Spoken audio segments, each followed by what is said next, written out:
Welcome, everyone, to another edition of 45 Forward, where our mission is to help you, our listeners, from Los Angeles to Long Island, age successfully, making your second half of life even better than the first. As we look around us today, there's no question this is a time of great transition. For baby boomers like me, it's the inevitable transition to the end of our generation's presence and influence, a passing of our lives, as well as a symbolic passing of the torch and of our legacy to the next generations. It's also a time of immense disruption, tectonic shifts in our economy, our society, the war abroad, political divisions at home, a worldwide pandemic, and climate change. Of course, such disruption can also open up opportunities for new and sometimes surprising opportunities in life. But it also precipitates a profound sense of loss and grieving at many levels, starting with our families.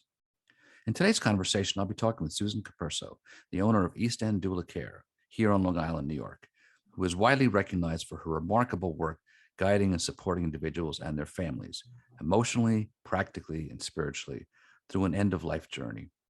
A three-time author, Susan is the creator of the Healing Garden Bowl, a bowl filled with Long Island stones with inspiring messages for you to gift to a friend when they're going through a personal challenge. Susan facilitates family grief ceremonies in the comfort of your home as well as virtually. She's the creator of Legacy, it's called a Legacy Creator, and she'll talk about the story of me, a project she brings to families that is not only a passion of hers, but one that can change the personal history for every one of our listeners today. These are challenging transitions, but also part of life's natural journey.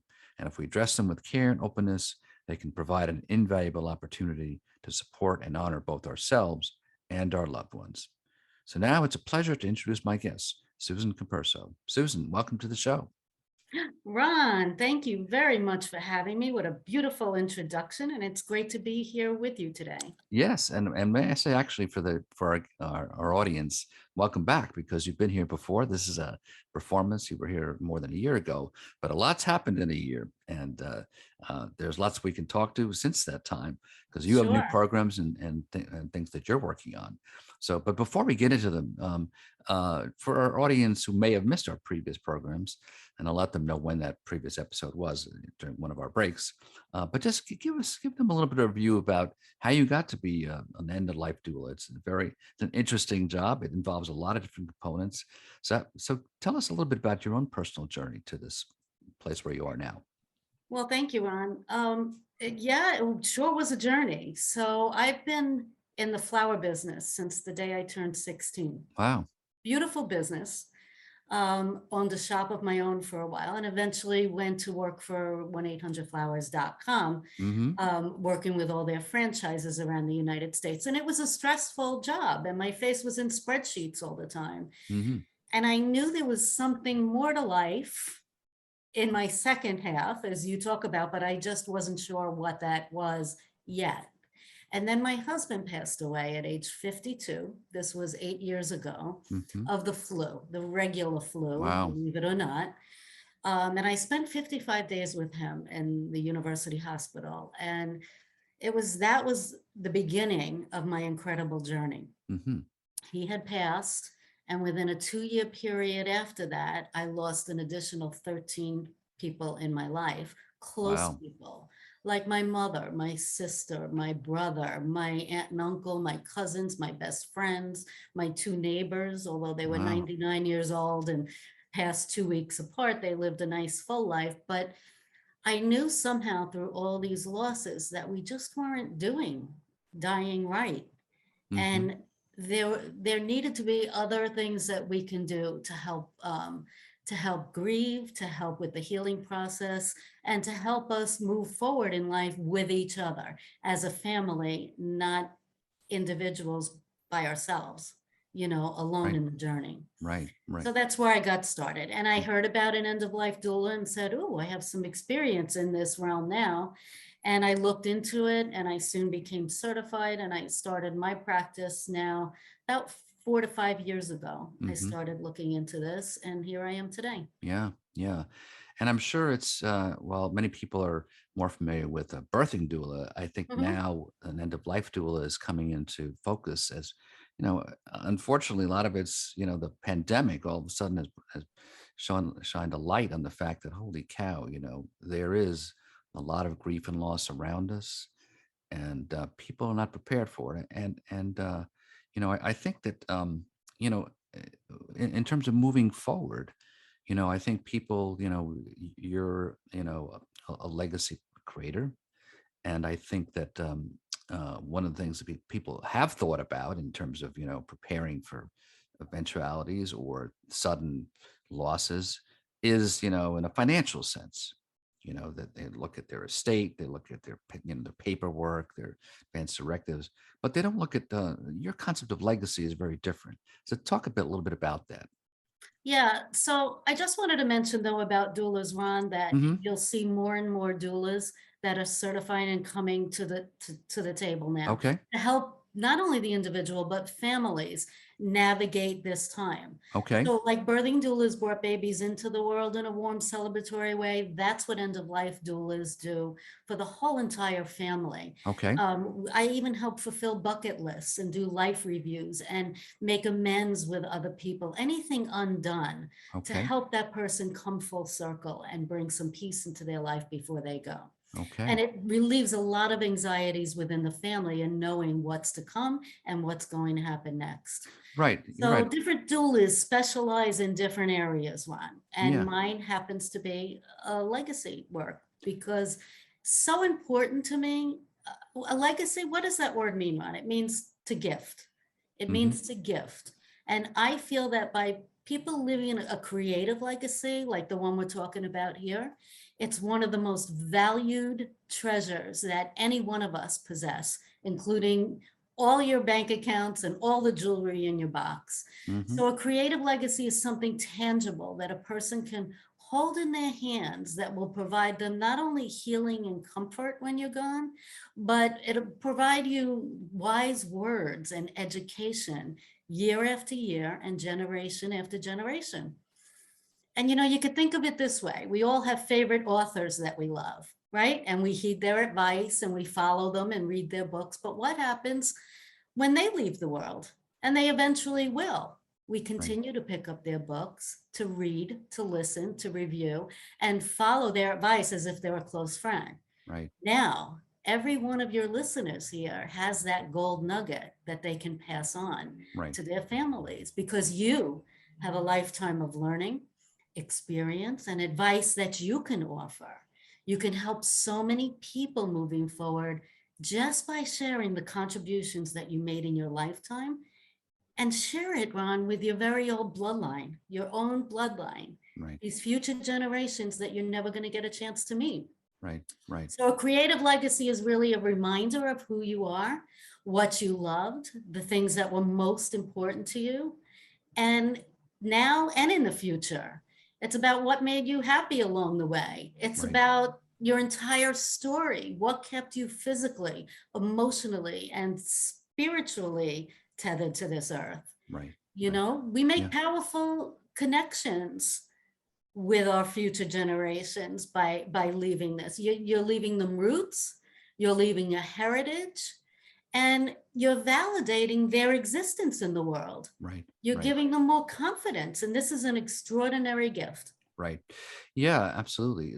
And we can get back to some of the multifaceted ways you support families, including this. But I Mhm. think you're absolutely right, is that, we, when we think back as terms of, what we leave behind, people want to know, well, who were you? I think that there are so many instances, right, where, um, you go to memorial services, and people talk about the person who's passed, and you're like, wow, I never knew all that. I never knew any of that stuff. Mhm. And so sometimes you get an opportunity to find out about people, but you don't get to really hand off that legacy if you don't think about it ahead of time. That's And, right. and of course, you can do this when someone is in the last portion of their life, but you also do it in anticipation of that. You don't have to be on the verge of passing to think about this. This is something that actually we could all be doing, before then, as Of we think about course. these. If we're thinking about our second half of life, and many of us are sort of retired or half retired, what are you doing during this period? Well, how about that? How about doing something like that? That's right. And, you know, think of some of the things we've tackled already, Ron. Think of it this way. So we found love in our life through the years, right? We maintained balanced relationships. We discovered different kinds of work that we love. We raised children that hopefully turned out well and enjoy your company and like being with you. We've learned to grow older, maybe a little more gracefully without so much anxiety. And, you know, we're reaching that stage in our lives now where we have a little more completion and fulfillment.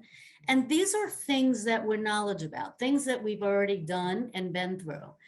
So, where are other people? Where are our future generations supposed to find these answers along the way?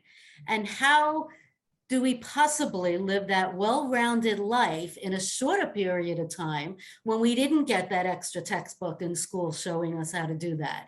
Right. Nobody gave us this guidance, Ron. There's no classes that I know of that where we can learn practical tips and lifelong advice. Right. And it's up to us. It's up to us to do the reading, attend seminars, self growth, listening to wonderful radio shows like yours, Ron, Hmm. right? And, Right. and teaching our communities better ways that we can grow. But wouldn't it be even more wonderful, Ron, to have this guidance and support from our own ancestors, Right. from our Right. own bloodline? Yeah. And you've talked about that it's really a responsibility for every one of us to do this, to educate our future families, right?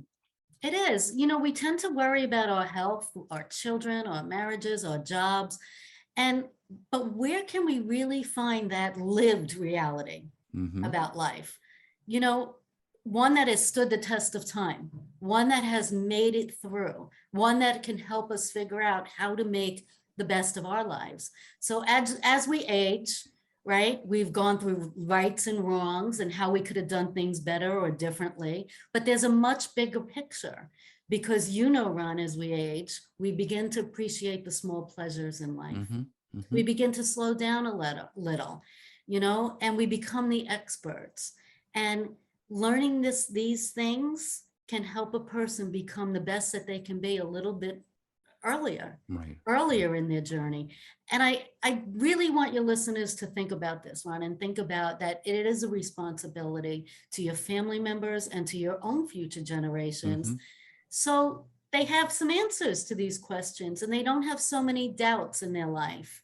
And you could do this. You could all do this today. I wish I had a book from one of my great, great, great, great ancestors Hmm. on the table. Did I look like her? Did I think like her?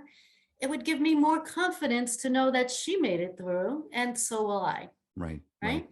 Yeah. And I think that, people, when I talk to some elder law attorneys, they talk about when they sit down with clients who are worried about, putting together plans, for when they pass, and that people are obviously often feeling uncomfortable, anxious about even engaging in this conversation. But when they're finished with it, the lawyer will often say, well, when they come out, there's a sense of relief, there's a sense of calm, like, okay, Sure.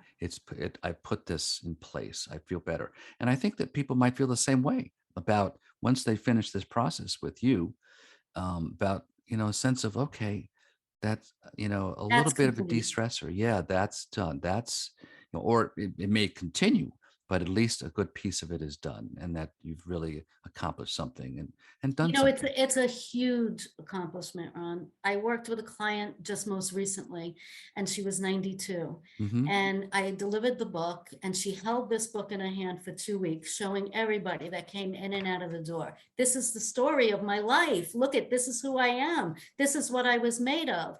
And 2 weeks later, she had passed away. Wow. And the family, I went to the funeral, and the family stood up there talking about her eulogy and said, thank God Susan came in and did what she did, because this is a treasure for our family, for her Hmm. great grandchildren that are so young and will never get to know her. And now they will. And, you know, as older people now, I would Hmm. say, you know, over 50s, right? Right. Right. Over 50 something, we can bring that experience to the table. We've lived longer lives. We've proved to be smarter.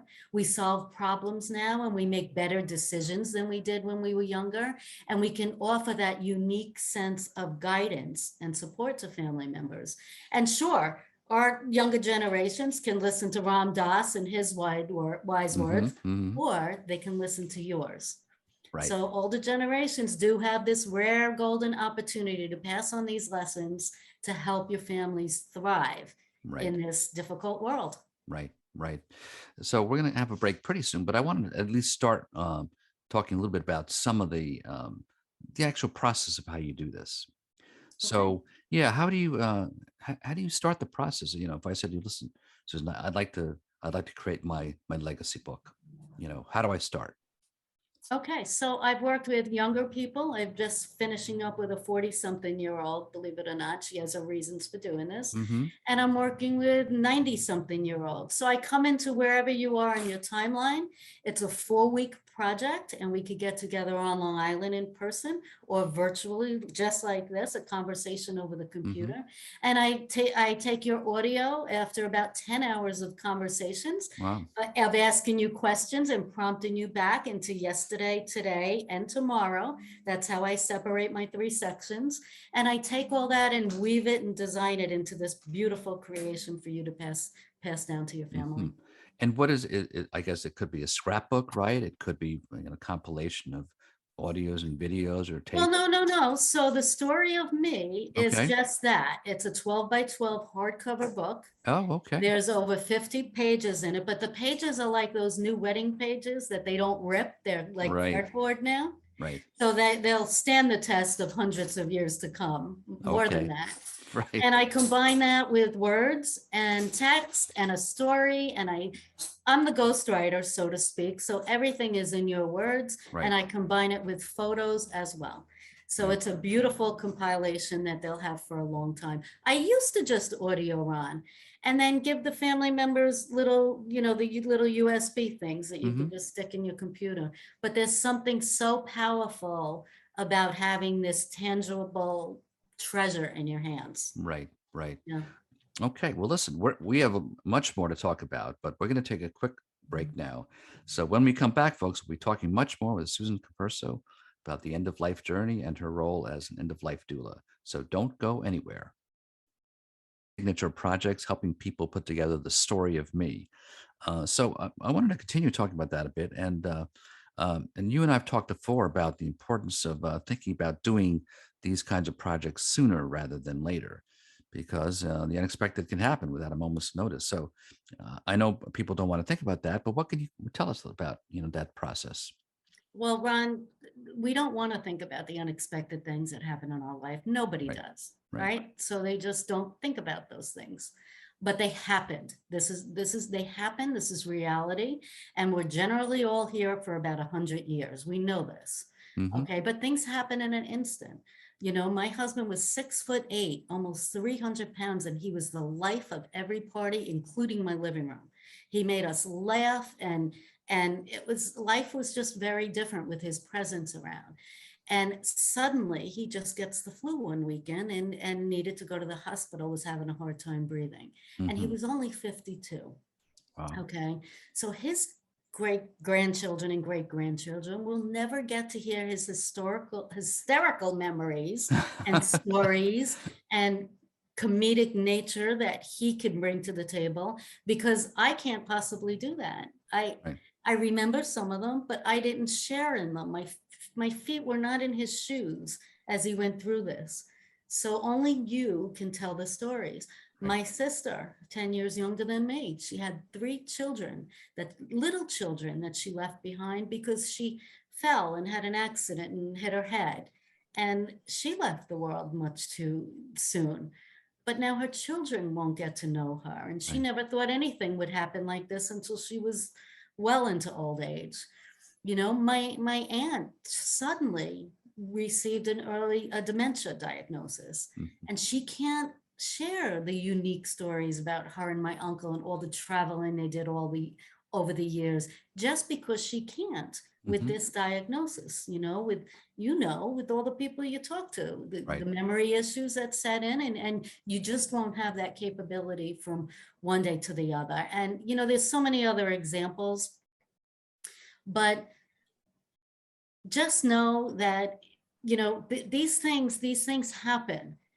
These things happen. And I have so many clients that hear me speak or reach out to me and said, I wish I could have done this with my parent, or I wish I could have done this with my grandparent. Right. And they get emotional about it. And they Sure. do they want all that history. Hmm. Young people, my 21-year-old niece, we found a letter from a great great aunt that she read, and she had tears in her eyes. And I said, Julia, why is this affecting you so emotionally like this? She said, because this was my ancestor. This is where I came from, and I want to know more.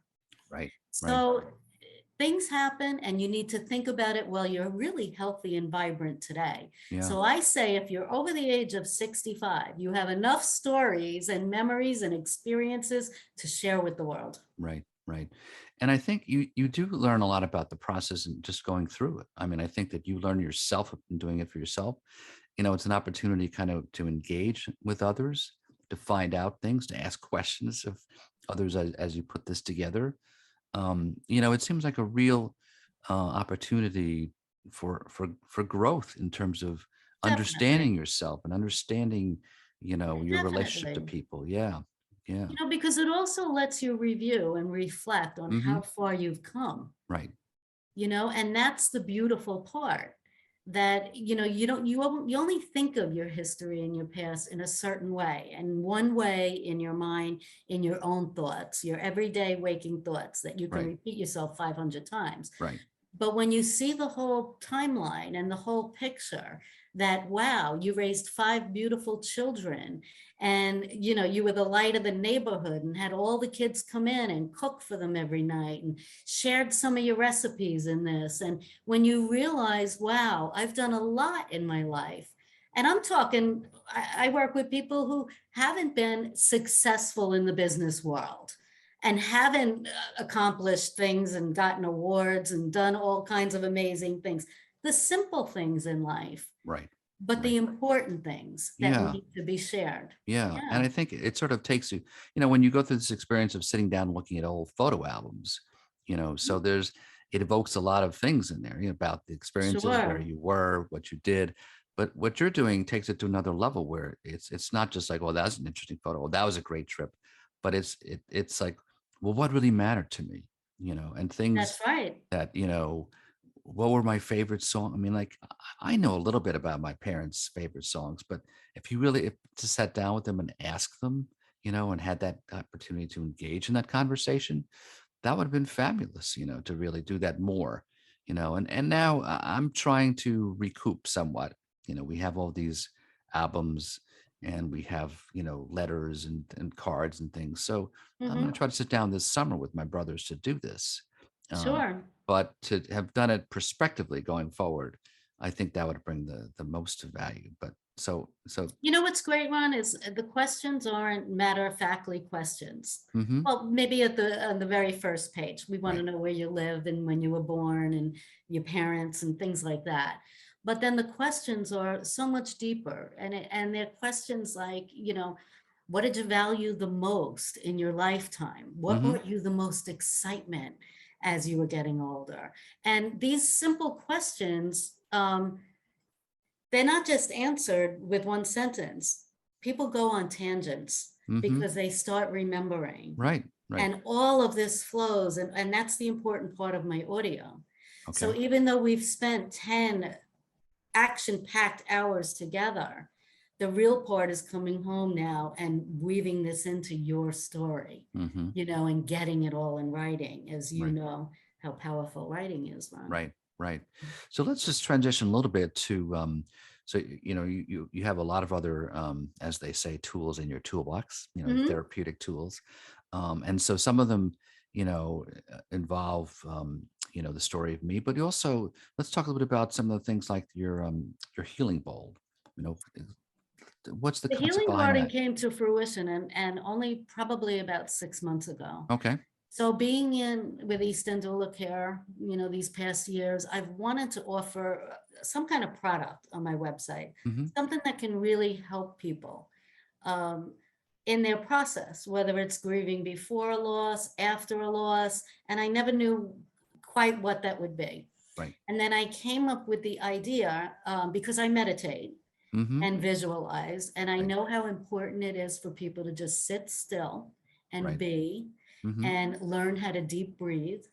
I know Hmm. that how it changes your a whole gamut of things, your Hmm. blood pressure, it stops your mind from racing and does wonderful things. And I still didn't know what that product would be. And I did come up with a bowl that's filled with Long Island stones that, yes, I pick each stone myself as I travel around Hmm. Long Island.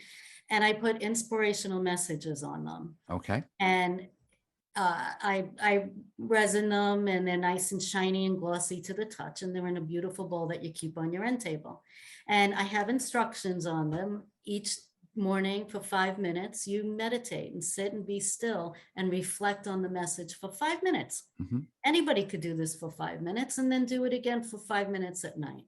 And it does help relax you and takes your mindset into a different practice.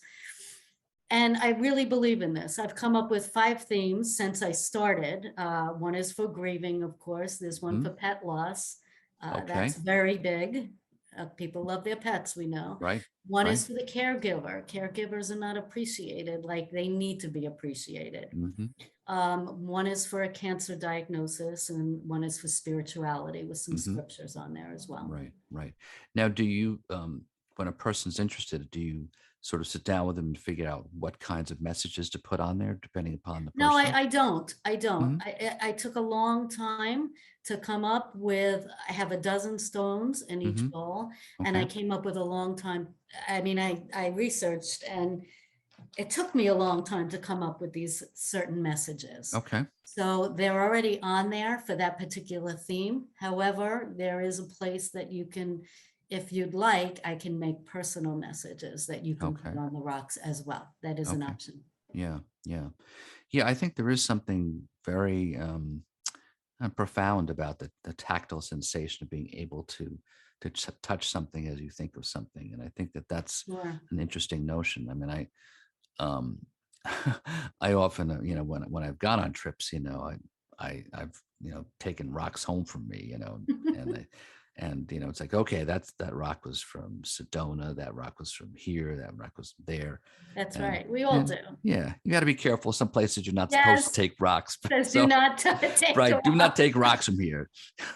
I To know. your own garden. But I think that it's a nice idea. I think it's very effective. So Thank you. this is something you've done just started the last year or so, right? Is that right? Oh yeah, it's fairly new. Hmm. I would say even just 4 or 5 months now, Okay. Okay. but I have it going on Etsy, and I do sell it off my website as well. Okay. And I'm getting some really nice reviews. Right. Right. Yes, and That, people are sending them to men, which I was surprised a little bit at first, hmm. but yeah, there were Zen-like men who want to sit and meditate as well, right, Right. Ron? Right. Yeah. Yeah. So we'll say it again at the end of the show, but you said to get on your website. What is your website, just so we can tell people? Well, the easiest way to get on, and I just realized that my name was pointed to my website. So Okay. you can just type in Susan Capurso, Hmm. .com. Okay. So it's Susan, CAPURSO.com. And Okay. it'll take you right to my website as well. Great. Sometimes with the East End Doula Care site, there's 2 Ds in there, and Oh, people don't okay. always put them in. So Okay. yeah, So you'll get site not found, right? yes. Yeah. Okay. So we talked about the healing garden. Now, what about your family grief ceremonies? Talk about that a bit. Ron, I'm so excited. And this is really new this year as well. When I went through all my losses, I Hmm. felt like in the world, there were 2 things I could have done. I could have gone to a bereavement group or one-on-one Hmm. counseling. Right. I didn't opt for the one-on-one counseling, but I figured I'd give the bereavement group a try. Right. They're great. There are wonderful ones out there. This particular one was a little overwhelming for me. Hmm. And there were just too many stories that were making me sadder than when I first walked in the door. And it just was not for me. So I continued for a little while. Had I stopped that and maybe went to another group, it would have worked out wonderfully. But that wasn't for me either. So what I find with not only me, but a lot of people that I've crossed their journey, they grieve alone. Mm, They grieve alone and they don't necessarily do it together as a family. right. So the whole concept of the family grief ceremony, which I come to your home in the safe space of your own home. Right. I haven't done any virtually yet, but I know that I can. Okay, so that's a really wonderful thing. And it's a 2-hour gathering with only your closest family members or the closest people to the person who's passed. So I don't Mm, want neighbors and people down the road, and I right. want the closest people. So maybe a circle of about a dozen people. Okay. And I bring 20 tools into that gathering. So one by one, we do each one of these rituals where we end up talking about the person we've lost and telling stories and doing different types of writing messages. I have disintegratable paper, Mm-hmm. disintegratable, is Right. Mm-hmm. Yeah, that right? I think so. And they put it in a bowl of water and the messages kind of disintegrate Oh, into the interesting. universe, Dissolve. but it's something maybe that you haven't told that person at the end of their life. We do things with candles and golden golden ribbon that we wrap around our wrists, and there's many like I said, over 20 things. There's a meditation, there's some readings and so forth. But what I'm finding is that this gives families a foundation for to start that healing process Mm-hmm. together as a unit instead of being so alone. Right. And Right. this is important to have that support and guidance. And honestly, Ron, I didn't. Many things happened in my family Right. circle. Right. One family moved away, one family member became addicted and then divorced, and it changed the whole dynamics of spending Wow. holidays now, and things changed. And it I felt like it was all wrong. Right. You Right. know, when you love each other, you can go through this together too, Right. this challenge in life, and you can Yeah. do it together as a unit. And Right. that's important to me. Yeah. Yeah. I think that is, a real issue of, grieving alone these days. I think people sometimes feel uncomfortable. Um, they don't know how to really do it, together. So I think there is a little, the facilitation that you offer to Yes, people, I think helps, because otherwise the tendency is, I think, is you just to, just don't know what to do. right, So right. also at the end of the ceremony, I Hmm. give them suggestions and ideas on how to keep this going, Right. and that's the important thing, Yeah. not to let it go, to Yeah. keep that family unit together Right. when Right. you're going through the Yeah. process. Yeah. And I think, at least, some of the positive things have come out of the pandemic is just a realization about the kind of the impact of social isolation. And I think that, how do you break through that? I think for a lot of seniors too, as you get older, you tend to be more isolated. And I think Of that, course, even not necessarily grieving the passing of someone, but, grieving the hardships in your own life.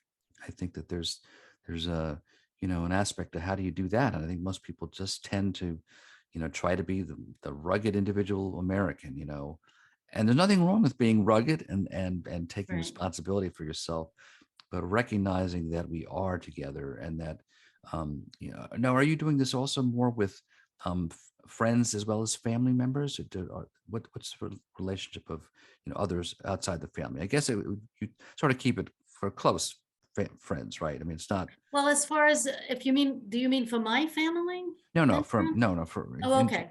for. Yeah, so yeah, I mean, some people don't have a lot of family members, so Mm-hmm, the circle might be immediate friends. mm-hmm, mm-hmm. But my point is, and I discuss this with the host, whoever's setting up the gathering, Okay. the whole point is that I want really every person that walks through that door Mm-hmm. to have loved this person and missed this person and Right. have stories to tell, not just to come and watch what's happening. Right. I want them to be engaged and I want them to take part in every step of the ceremony, all the rituals, and not, it's important. It's important for you to feel that loss and that mourning and that you're grieving yourself. Right. It's really important. So I even help set up the invitation, and each person that comes needs to come in a certain serene way, Right.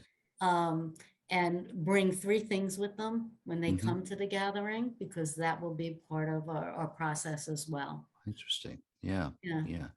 Yeah. And I think that this is, going to be an important element going forward too, because I know from conversations with others that a third of our senior population is aging alone, so they need to find a way to reconnect with their families and friends, even if they're not living with them or right next to them.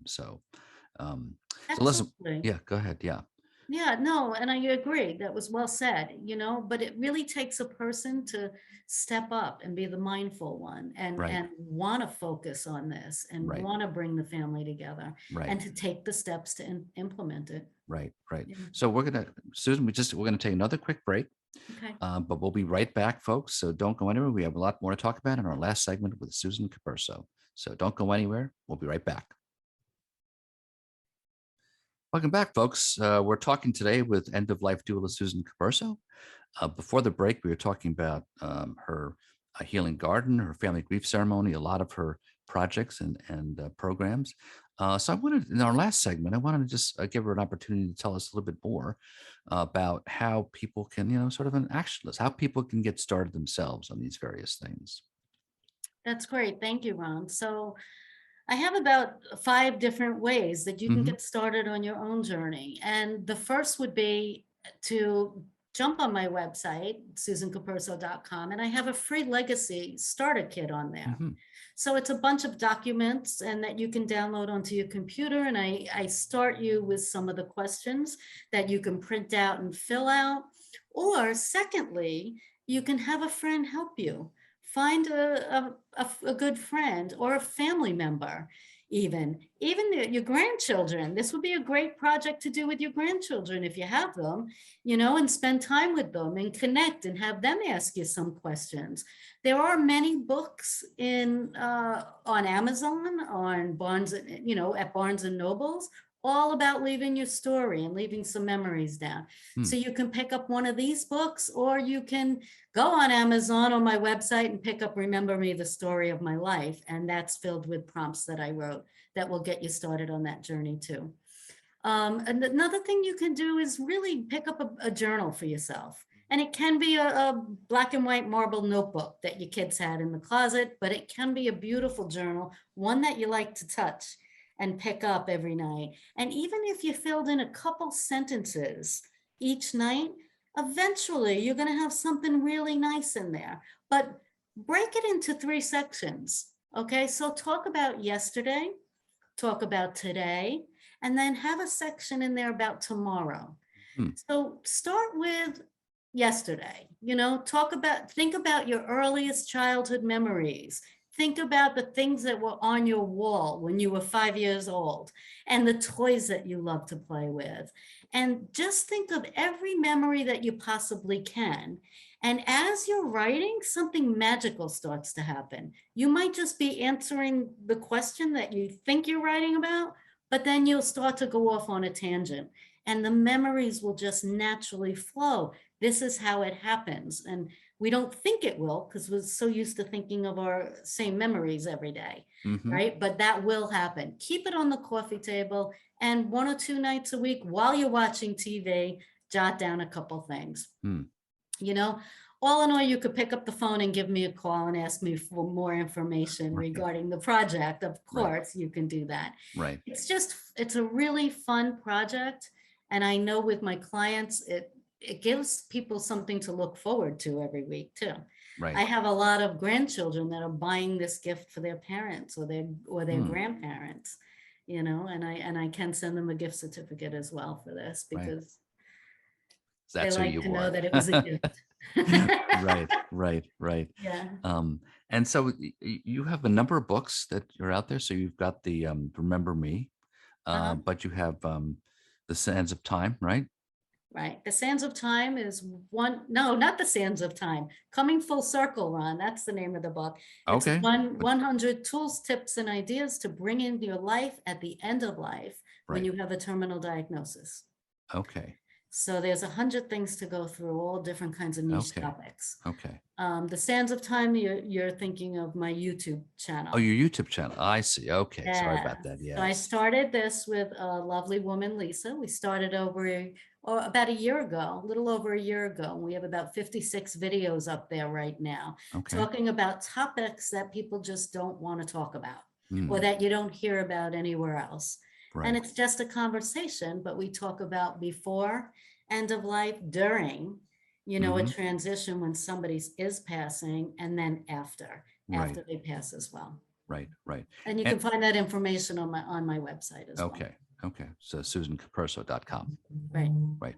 Um, now, just going back a little bit to this time, when you're working with families, so you could be working the legacy stuff, the story of me, but also, so you're working with families. I know that you're also trained as a hospice volunteer, right? Right. So talk a little bit before we come to the end of the show, just a little bit about how you work with families during that time. Um, when Okay. And that's a really good question, Ron. And hospice is so wonderful. I Mhm, tell people about hospice. I'm a volunteer for East End Hospice on the mhm, East End of Long Island. And hospice offers you a great team of 5 that come into your world and your family's world and help you tremendously with anything. And it doesn't have to be, please know that it doesn't have to be the last few weeks of life. I mean, mhm. you can have a year diagnosis. As Right. long as you have the diagnosis, they can, and the sooner you get a hospice team to come in, the more comfortable your life will be. However, I've been volunteering for hospice now for 6, 7 years, and it's a law, a New York State law, that as a volunteer, I can only spend 2 hours a week Okay. with the person. And what can be done in 2 hours a week? Tell me. Right. Usually it's respite. So the family member can go shopping or go grocery shopping or Right. run some errands. And that's really not enough time for me to work on the important things that you need to button up life. And that's where my doula work can come in. But right now, until hospices and hospitals are on board, and I'm working to do that as we speak, Mhm. um, right now they're 2 separate entities in my world anyway. Right. Right. So I wear my hospice hat when I'm with a patient, and then I wear my doula hat when I'm with a client. Right. Right. But I think the doula work, I think, is something people are less familiar with. But in my mind, I don't want to say it is of substantial importance. I mean, the hospice work is important, but I think that dealing with a lot of the emotional components of this Sure. period is something that hospice can be involved with, but someone with your skills I think can really help guide people through this, and also sort of put it in a framework of this is still a vital part of the journey.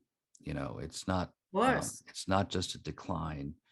Of uh, course. And um, it's the most important part of the mhm, journey. And you can do so many things during this last milestone to really come full circle with your family and to help them grieve in a better, much more healthy way. mhm, One of the biggest things that I do with a family is educate.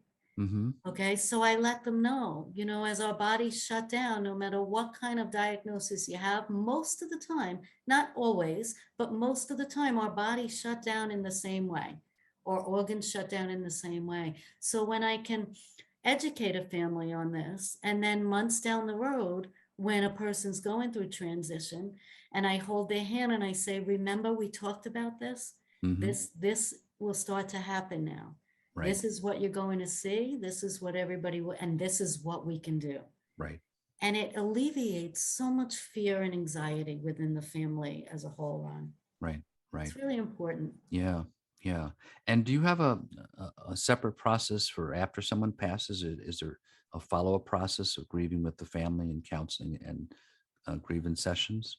Well, only up until now, there were only recommendations, Hmm. that I can give or resources that I Right. can help them reach out to. until now, when I Okay. certified in this family grief ceremonies. This is Okay. something that I can personally offer them and their family to help them walk through this process. Right. You Right. know, and I've had somebody call me in a year after their loved one died Mm, because it's still something, it's, there's no right. timeline on grief and it just doesn't go away like that. Right. Right. So Right. And anything you can do. yeah, yeah. And for those who aren't in our areas, I mean, obviously now the internet has given us some capabilities. So the things that you can do virtually that, a few Yeah. years ago you couldn't do.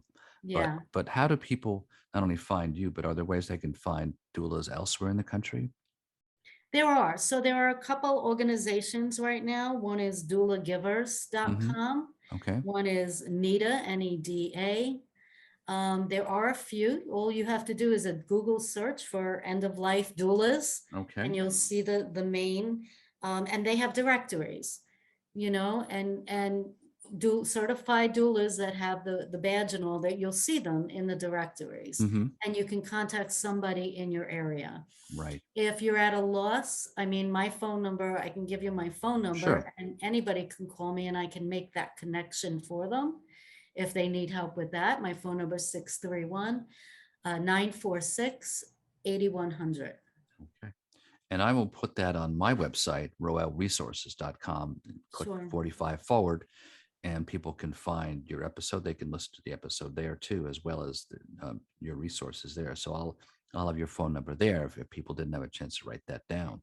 If one good thing happened with the pandemic, Ron, many of us that provide services can now use Zoom.